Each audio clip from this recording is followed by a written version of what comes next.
Welcome to another episode of No Ordinary Woman, where we recognise and celebrate women of all ages and all stages. I'm very excited to introduce Tegan Phillip to you today. Tegan is a Vixens netball elite athlete, and Tegan has been involved in the Vix. She's going to tell us more about this, but won the 2014 Premiership and then went on to win a gold medal at the Commonwealth Games. I've never spoken to a gold medalist before, but welcome, Tegan. Thank you. Thanks for having me. No worries. Thank you so much for coming on. And so I wanted to first of all start by the fact that, okay, you've been an elite athlete. That's great. But I think you're probably running, not that you run a race, but probably doing the hardest thing that anybody has ever done. And that's you've just had a baby. Yes, I have just had a baby. So little Archie, he's 4 months old now, and it's totally different to anything I've done before. That's for sure. Been there, and anybody watching that's had babies goes, yeah, that is harder than anything that it'd be even harder than training for.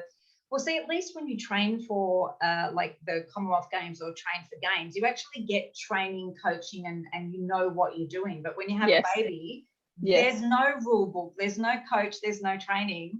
And there's also an end date to all of that. There's no end date to having a baby. There's no actual game. It's game after game after game after game. Yeah. So Archie's 4 months old now, right? Yeah. So how is it to go from being an elite athlete with so much structure and routine and training and knowing what you're doing every minute of every day, and like you said, knowing what your end game is, to going to, now Archie decides what my day looks like? How does that go? Yeah, it's definitely totally different, that's for sure. And I think for me, like, I enjoy being at home though, and that's my space that I like. So obviously with a 4-month-old, there's a lot of that happening and not a lot of outings. Yes. So that, I suppose, because I enjoy being at home, and it's my relaxed space, was my relaxed space. It's not so bad, but it's definitely different having like your week all planned out, your month all planned out, your year all planned out, what you're doing each day, where you're going. My calendar was in my phone and it was my everything. Yeah. Now most days are blank, and I'm just rolling with the punches and whatever the little guy throws at us, and that's what we do. Yeah, it would be a very, very big contrast. But also, do you find that it's a little bit of a relief not having every step planned out and just constantly training and all the other stuff and traveling and things like that? Is it kind of a double-edged sword, like a little bit of relief and I love it, but a little bit, I'm uncomfortable because I'm so used to it? I definitely enjoy not being structured all the time. And just being able to spend time at home and go out when he allows us to go out. But then not feeling that I have to either.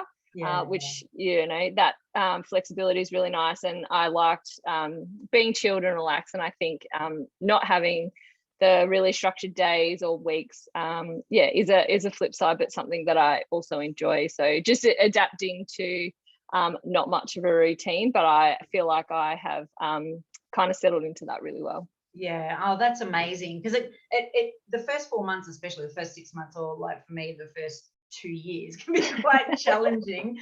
But so Archie's come along and rocked your world, but go back to being the elite athlete and getting to playing for the Vixens. I mean, who doesn't know that? That's a household name, the Vixens, and then winning a gold medal. How does somebody get to that stage of being an elite athlete? Because I struggle with discipline and focus, and I sort of look at someone like you and think, I could be talented, and I was an athlete. Like I played netball or basketball when I was young, but I wonder whether I would have the discipline and focus to get as far as you get. And I just wondered if you could share what goes into getting to that level. Yeah, it's definitely lots of discipline, focus, commitment. All of those things come into, and just having the drive and the will to want it as well. Yeah. And I think loving the sport of netball makes it all so much easier, because I was doing it because I enjoyed it. When it's those really hard training days, you just got to push through. But in the end, I love playing the game, and I think that certainly helps the drive to be able to do that. And but just being disciplined and committing to everything that's required of you, and the sacrifices that you make with your away from netball life, your home life, your friends life. We I retired and then decided to have a baby, where that's something else that a lot of female athletes have to weigh up, and those sacrifices. You play your sport, and therefore you put having a family on hold. So that's just one example of the decisions that you have to go through. And even just in terms of the discipline, I studied for 5 years online, and you can really only do that if you are disciplined, because I didn't have the desire to go to uni, and I liked the flexibility that it provided me. I could log on when I needed to around training times, weekends, we're on the plane, I'm sitting there doing an assignment, or watching a lecture recording, doing it on weekends while we're away, doing it during the day as well, where a lot of the other students were studying at night because they were working during the day. So the flexibility that gave me was really easy, but I had to be disciplined to do those things and to get my assignments in on time, and those kind of things. But I think that helped me with uni, but that also helps me with netball as well. Yeah, definitely. And because when you've trained your brain to be good at something in one area, it can transfer over to other. So your brain was quite comfortable with discipline and focus and schedule and stuff like that. So once you decided when and how you were going to do your online course, I also have done a course recently just in positive psychology and well-being, and I knew, because of my style, that I'm better off in a classroom, because I get distracted by shiny objects and not very good with the discipline. And I have struggled immensely, to, and especially as a trainer, I spend all day training other people on Zoom. The last thing I wanted to do at the end of the day was watch somebody else train me on the same screen. Yeah, totally. So I think that the important thing is that just practicing the habit, and even the neuro pathways of doing what you're going to say you're going to do. But going back to saying what you said about sacrifices, like you can be talented and you can get so far, but then if you want to be at that elite level that you were at, then it's talent, it's hard work, it's training, it's coaching, and it's sacrifice. So that's a thing that I think a lot of people struggle with. Have you found that as well? Definitely at times. It's definitely not always easy, and there's certainly times where you're just finding it hard, or you're feeling a bit down or a bit drained or things like that. And I think that's just in life in general, but I suppose doing it something that I loved was the really driving force, and helped me overcome those challenges or those times that I was finding difficult. And it I think it just makes you a better person, being able to work through the challenges whatever can get thrown your way, really, whether it was netball related or life related, and learning the best way that you can work through that and navigate that to come out at the other end and potentially grow as a person, but then also put that performance out there that you needed to as well. Totally get it. And I think a lot of people do struggle with that, like finding that, getting all of those ducks lined up in a row. Like, I can be good, or I could be great, or I can be elite and exceptional. And I think I've come across many people, and I've done it myself, that look at someone like you and go, well, she's exceptionally talented, she's exceptional. And don't get me wrong, everyone's no ordinary woman. So, but we say that to let ourselves off the hook, right? But if I wanted to be an elite netballer, like, number one, okay, I've got to have the talent, but I'm not going to get to your level unless I put in the hard work, the sacrifice, the commitment, and the dedication that you've put in. And that's the difference between the good, the great, and the exceptional, isn't it? Yeah, it is. And you can see talented athletes that kind of start to show when they're a bit younger, Yeah. but they don't have that commitment or that drive, Yeah. or that's required to continue or pursue Mm. the elite level, and then they unfortunately fall away from the sport, or even their personality or their attitude can also sway what they do and how successful they are. Yeah, absolutely. And there's the internal voices as well. And I think as women, a big thing that I've noticed is the internal voices, and whose voice are we hearing from our childhood that is either encouraging us, or what disempowering beliefs do we have that might even be holding us back that we don't even know about. And these things are, sometimes hidden in the dark that we don't notice. But if you don't mind me talking about it, it's on the internet, so you probably don't. Is that I found a letter that you wrote to your younger self. Yes. And I thought that is just adorable, because I have, like, I do meditation and I have conversations with my younger self and have conversations with my future self. And I love that you so you were telling your younger self to not worry about fitting in and doing what other people wanted you to do. What part did that play, that belief, in getting you to where you got as an elite athlete? Yeah, I think it was just owning a little bit about like who I am and what I was good at and what I could do, and having that belief in myself, and not getting caught up in what was happening around me, or what other people were thinking, or what they were saying. Yeah. And I think that certainly helped me succeed, and to the level I achieved, and the support network around me was super important as well. And I have very supportive family and friends, and I think that just plays such a big part in people's lives, in terms of success or striving for something that you want to succeed in. That is so true. And so there's just another element to getting from good to great, from great to exceptional, is that social support network, as well as so you can have the talent, you can have the drive, you can have but that is also really, really important, isn't it? Having people around you cheering you on. Yeah, definitely. And just in that process as well, what works for me doesn't work for everyone. Yeah. And I think as individuals, we need to find our own little niche, or the things that are important, and help you to achieve what it is you want to be.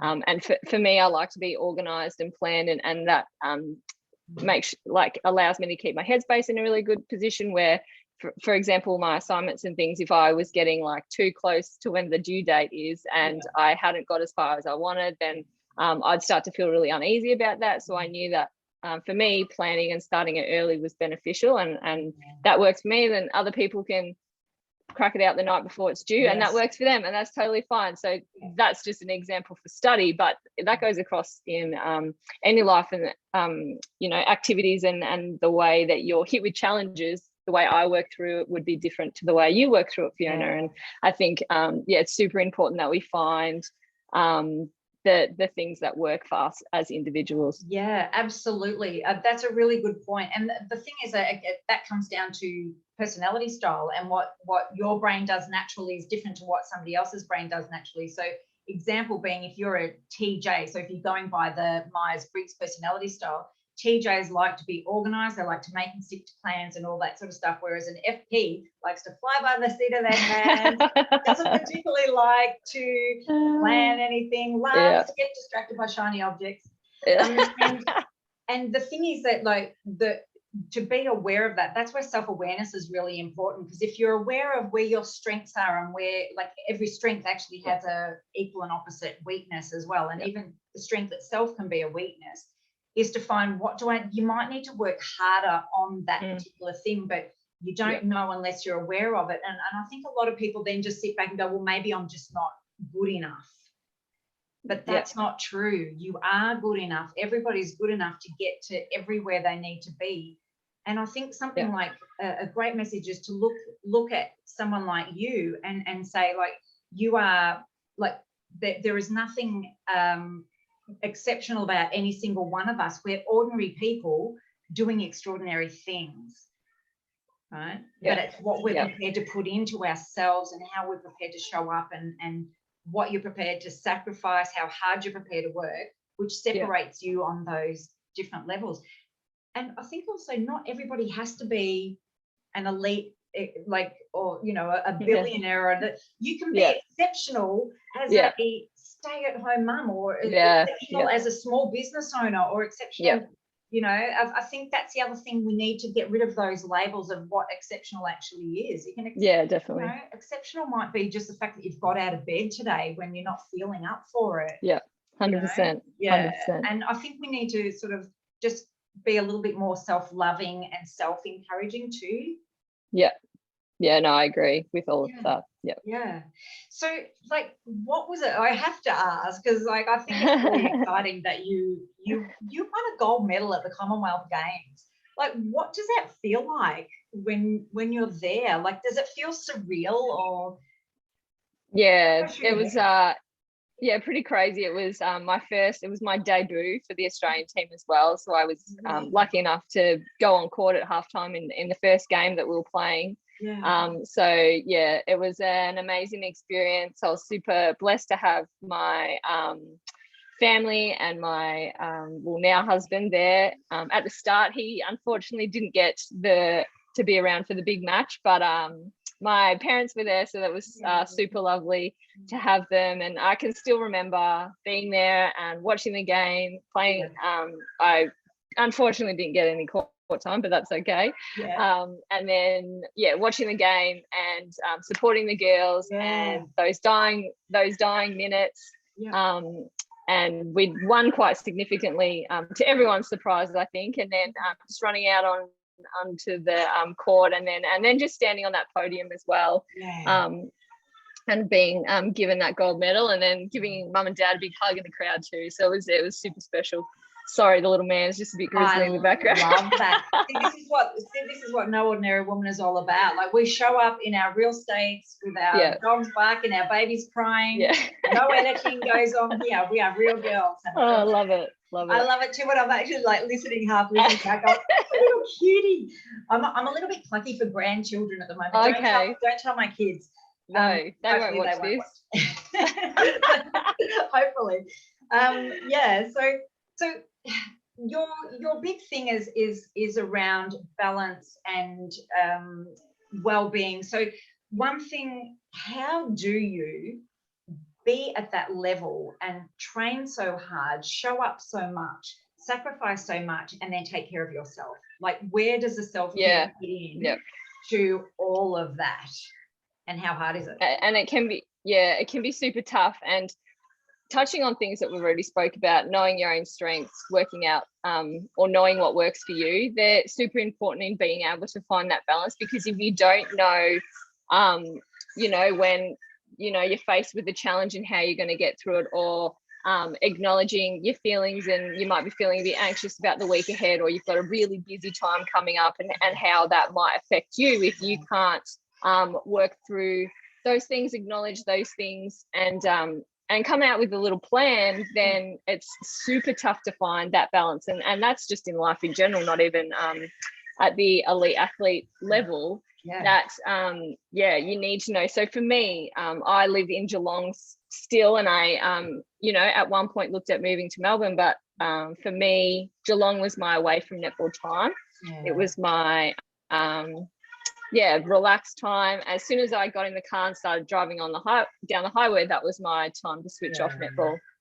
Maybe after a few phone calls to the teammates, but that was the signal for me that, all right, I'm moving away from netball. And it's, if you just have your head in netball all the time, or whatever it is that you do, it can just really eat you up. And there has been players that have unfortunately been hit by their mental health, because they have only put everything in to the sport that they're playing. And so it's super important that you find those outlets that you need, that gives you that away time, that gives you that break in and that in your mental headspace that gets you to switch off. And so I certainly encourage everyone. I do a bit of wellbeing work at Netball Vic, and that's definitely something that I am passionate about for those younger players, is having that balance. And they're trying to balance uni or school and work and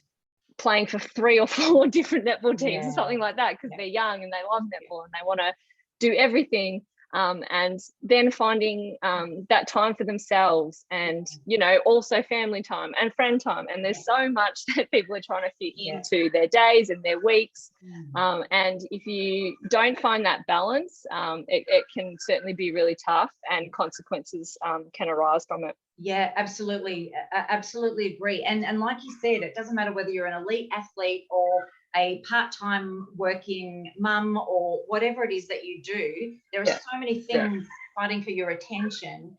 You need to kind of, and one of the things that I love to remind people of is that what you do is not your identity. And I think what you've mentioned there is when you get consumed by what you do, it can become who you are. And then when that ends, then there's like a grieving process, because it's like, I wonder about that when there's elite athletes and people at that level, like AFL football players and netball players and tennis players. Like, what do you do when you stop? Is that who you are? Have you got other stuff going on? Because that can be quite jarring to go from this is my whole world that revolves around me to what the hell do I do now? And I think what happens with the mental health is that they grieve. They don't know who they are outside of that sport or that job. Even in corporate, I've seen men and women go from just being completely consumed by their work, and when they retire, falling apart. It's like, who am I when I'm not this person in this company? So I think that's where what you're saying is to find in your space now is to find some balance in your life. Like, make sure you like self-awareness again comes in there, because when you've got self-awareness, what do you value, what are you good at, what are you passionate about. You can make sure you're doing those outside and feeding that part of your spirit of who you are. It's super important that you need to be looking after yourself as well as giving where you want to give. And I was you touched on it when elite athletes are coming towards the end of their career, and there have been athletes that have suffered because they have given their all in sport. They've come to retire and they've lost it. They don't know what they're doing. They don't know who they are. So it's definitely something that's more prominent now, well-being and things like that for athletes, while they're playing the sport and working out what else it is that they want to do, or hey, let's do some study, or do you want to get some work here and there? And I think netball at the moment still allows players to do that, and I think that's really crucial. Not all sports, I think, do allow that, and that can be quite tricky in terms of the demand and the commitment that's required from them. And so for me, like, that's a big reason why I started studying, and it all aligned perfectly. I retired the same year. I finished my education degree the same year, and that allowed me to move into the following year some relief teaching work and things like that. And obviously we wanted to start a family as well. And so I felt like I had done the things that I needed to do to kind of feel okay about coming out of the sport. And I had other things that were going to present themselves once I retired, where I think it'd be quite daunting finishing, whether it's, as you said before, people in a business or athletes or whatever it is, finishing what you've known and what you've done for so long, and then not knowing what you're going to do next. Yeah, absolutely. And to be even more relatable to someone watching that might not be an elite athlete or a CEO of a company, I had a little meltdown when my child drove I was literally about to say mums. I was about to say the end of my role as being the protector, the mum, the taxi, all of those things. Like, oh my God, because I structured my business around being able to take my kids to school and being there for them to pick them up. And it was really important to me to be that kind of mum. So when my son got his license, I did not see it coming either. Like, I had a complete meltdown, realized I was grieving that stage of my life. So I had like a couple of days on the couch just being an absolute blubbering mess. But so that self-awareness, the next time when my daughter 2 years later got her license, I marked out in my diary 2 days off work. and I allowed myself to just Perfect. because like that's my Perfect. baby gone now, right? Yeah, I yeah, had a complete controlled meltdown this time yeah, where I yeah, just allowed that. So at any stage of life though, isn't it? It's like at the end of your sporting career, when you retire, when you change jobs, when your kids go from primary school to secondary school, there are so many of these milestone moments in yeah, your life. I think the key is, like you said, to prepare, to make sure you've got enough balance in your life at the beginning. And I love that you're dealing with young people now, teaching them to have some kind of well-rounded, because I think we as our generation, my generation, your generation, to teach the young ones how not to make these mistakes and end up in the same, yeah, mental health struggles or just mind struggles, is to prepare them first before they fall in the water. You know what I mean? But yeah, totally. our ownership of just allowing ourselves to grieve those seasons of our life, to let, I'm really sad, and go through that grief and loss process. But then now I've felt those feels. Now, what's the next stage bringing me? And then start to focus on the new. But you need to be taught how to do that and given those tools. I've found, yeah, definitely. So I love it, and I love that little Archie's going off in the background. I'm like, I'm sure you've got. I'm like, he's nearly asleep. You. Oh no, it's not. It's so cute though. I'm like, I just want to give him a little smooch. So, well, look, the key takeaways here are like being an elite athlete. So we've talked about getting to that stage requires hard work, commitment, dedication, and for anyone watching, you can be as extraordinary at whatever you want to be and as extraordinary as you want to be. And by the way, right here, right now, as you are, you're already extraordinary. So only do what feels right and good for you. But remember that to get to different levels, we do have to ask ourselves, what are we prepared to give up in order to get there? And is it really that important that we do that? Or am I just trying to achieve some goal because it looks like society is expecting it of me? Or do I actually want to get there? All I think are really important questions to how far do you want to go doing whatever it is that you want to do. And self-love, self-kindness, self-compassion along the way, and self-care, right, Tegan? Yeah, definitely. And find out what works for you. If you need some downtime, for me, it's just watching a movie on Netflix, or it might be going for a walk, or exercising for me is a big one. Some people are listening to music, reading a book, going and hanging out with friends. It doesn't have to be by yourself if you're not a person that likes to be by themselves and finds it more relaxing to hang out with other people. So it just can look different for every individual, but it's finding out what works for you and implementing it when you need to. Absolutely. And I think another thing too is if we dial down the busy, because I think as a society we have just gotten out of control with busyness and schedules and achieving, and so we've lost our intuition because we don't sit still enough to hear ourselves and ask ourselves what we need in this moment. And because you already know what you need, you just need to stop and listen to what it is. And I ask myself that question: what do I need today? Not what do I have to do today? What do I need from myself, from whatever? And you're absolutely right. Some people need people, and that's again a personality style thing. Introverts.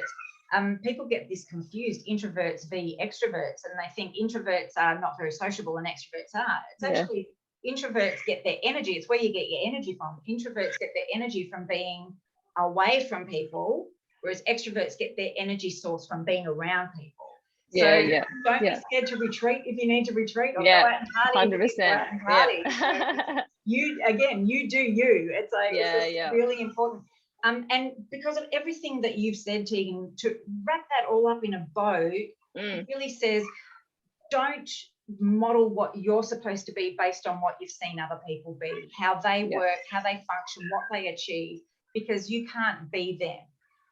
You be you and do whatever's right for you in the way that is right for you. And there's no one size fits all, and there's no right or wrong way. There's just your way. And that's the thing. 100%. Just own it. Definitely. Yeah. So Well, I good. thank you so much for your time today, and especially since you I know That's that okay. Oh, having a goodness. baby, there's there's no spare time. But I will post links to Tegan's socials and website and everything if you'd like to get to know more about Tegan and what she's done and get to know her. You can follow her on Instagram. I'll leave all those links in the description of this video. And thank you so much, Tegan, for your time. This has been an absolute pleasure getting to know you. No worries. Yeah, I've really enjoyed today's chat. So thanks for having me. Thank you. And thank you for watching another episode of No Ordinary Woman. And we'll look forward to seeing you next time. Bye for now.